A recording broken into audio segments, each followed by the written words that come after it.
Most people who call themselves a lone wolf aren't. They're just lonely. And they dressed it up in philosophy to avoid feeling the sting of rejection. But you're different. And somewhere deep in your chest you already know it. Here's what nobody tells you. The true lone wolf isn't someone who failed at belonging.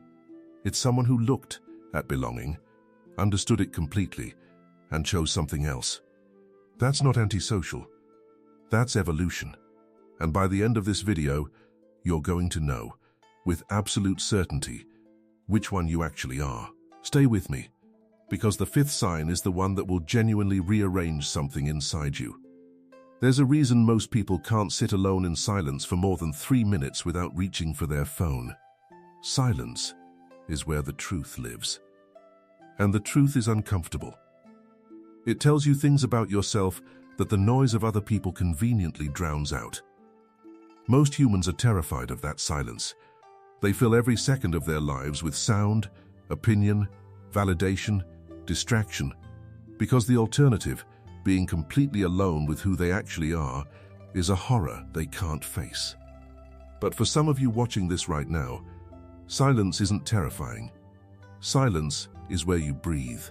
Nietzsche wrote that the higher man is not led by the herd, he doesn't even hear the herd. Not because he's deaf to it, but because he's tuned to a different frequency entirely. That frequency is rare, and the world doesn't reward it. The world punishes it. It labels it arrogance, coldness, weirdness.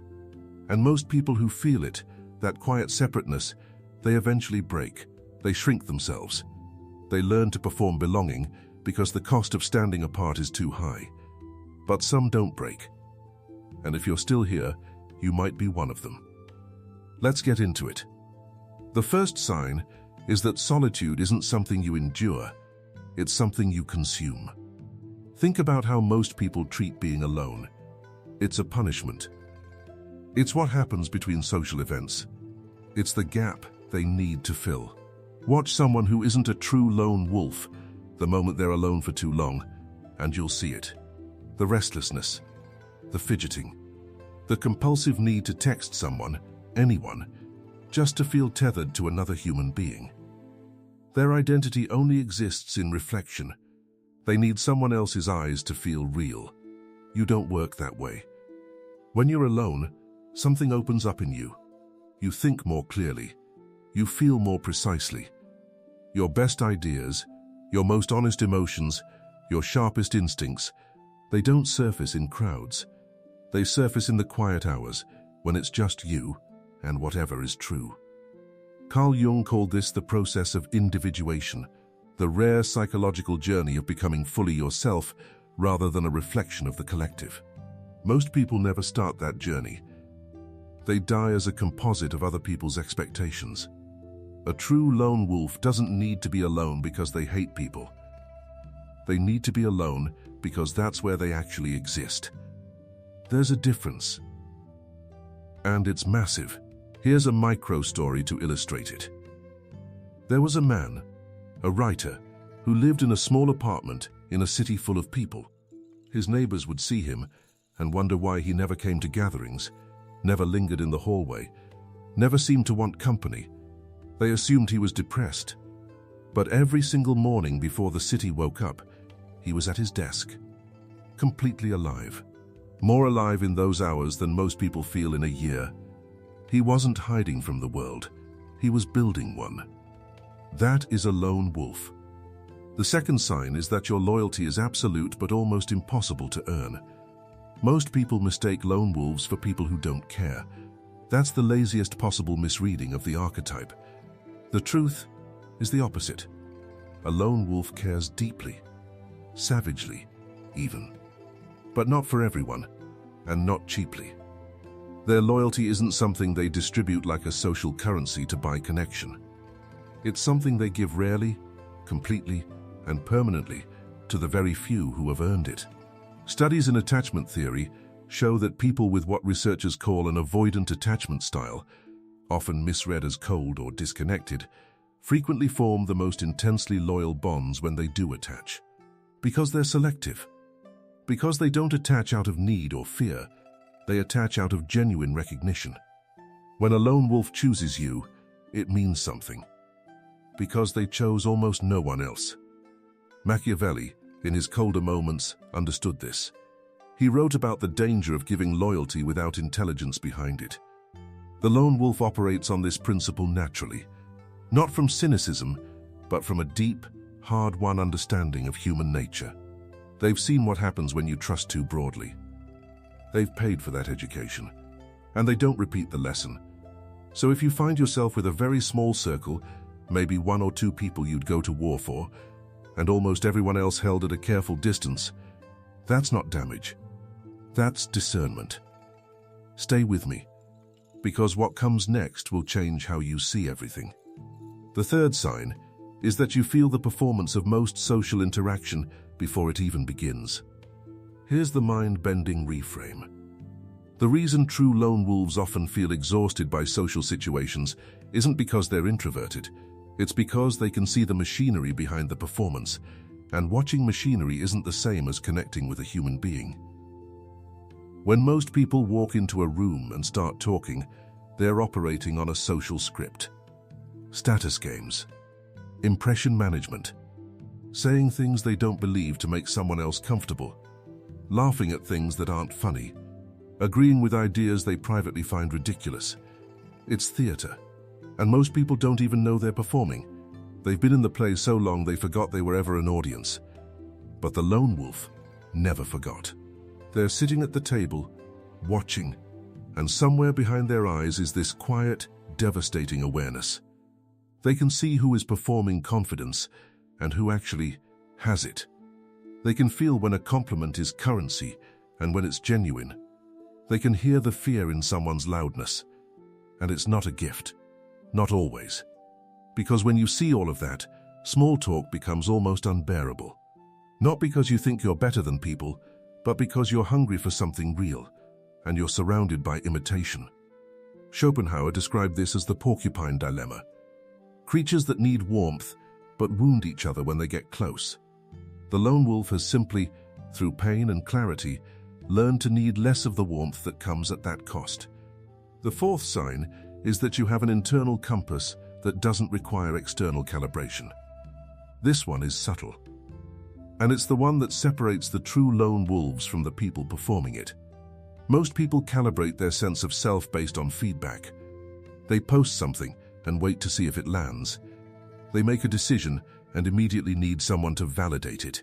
They don't trust what they feel until someone else confirms that feeling is acceptable. Their internal compass is always outsourced, and the moment external validation disappears, they lose all direction. They drift. They collapse inward. A true lone wolf has a compass that doesn't depend on the signal from other people. This doesn't mean they're arrogant or closed to feedback. It means their core sense of who they are and what they value isn't up for renegotiation every time the social weather changes. They know what they think before they're told what to think. They know what they value before they're rewarded for valuing it. This is what the Stoics were pointing at when they spoke of the inner citadel. Marcus Aurelius wrote about it constantly. The idea that inside every person is a fortress that external events, opinions, cruelties, and chaos cannot breach, unless you open the gates yourself. Most people leave the gates wide open their entire lives. The lone wolf guards them, not out of fear, out of knowing exactly what they're protecting and why. Think about the people in your life who seem completely unaffected by what others think of them.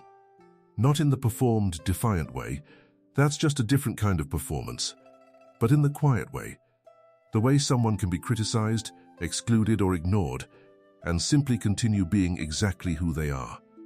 That's not coldness. That's the rarest form of self-mastery there is. This last part is the one most people never talk about.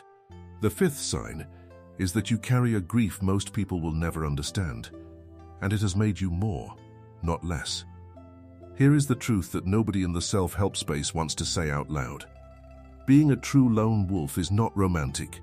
It is not a superpower without a shadow. There are nights when the silence that feels like oxygen during the day starts to feel like something else. There are moments when you watch people laughing in groups, completely unself-conscious, and something in you aches.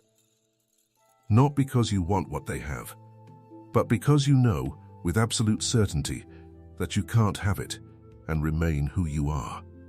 That is a real loss, and pretending it isn't is just another performance. But here is where the revelation lives. Jung said that the privilege of a lifetime is to become who you truly are, not who your parents wanted, not who society rewards, not the version of you that wins the most approval, the actual you, raw, distinct, and uncompromising. And that process always costs something. Always. The people who never pay the cost never become anyone particular. They remain a blur, a pleasant, agreeable, forgotten blur. The grief of the lone wolf is the grief of someone who chose depth over comfort, authenticity over acceptance, and truth over ease. That grief is proof of something real. It means you didn't trade yourself away for the temporary comfort of belonging somewhere you didn't actually fit. Most people spend their entire lives fitting themselves into spaces that were never shaped for them. And they call that living. You didn't. And it cost you. And it made you. Now here is the full circle moment. Remember what I said at the very beginning, that most people who call themselves lone wolves are just lonely, dressed in philosophy. The difference, the real difference, is this. The lonely person is alone because the world didn't choose them. The lone wolf is alone because they chose something the world couldn't offer. One is a wound that never healed. The other is a scar that means something. The 5 signs were not a checklist for pride. They were a mirror. If you saw yourself in them honestly, not aspirationally, not as performance, but as a quiet, private recognition, then you already knew what you were before this video started. You just needed to hear someone say it, without flinching. The world will keep telling you that what you are is a problem to be solved. It will keep offering you the cure of conformity, the medicine of approval, the surgery of becoming easier to understand. You don't have to take any of it. The most dangerous thing you can be in a world built for the herd is completely, unrepentantly yourself. Sit with that.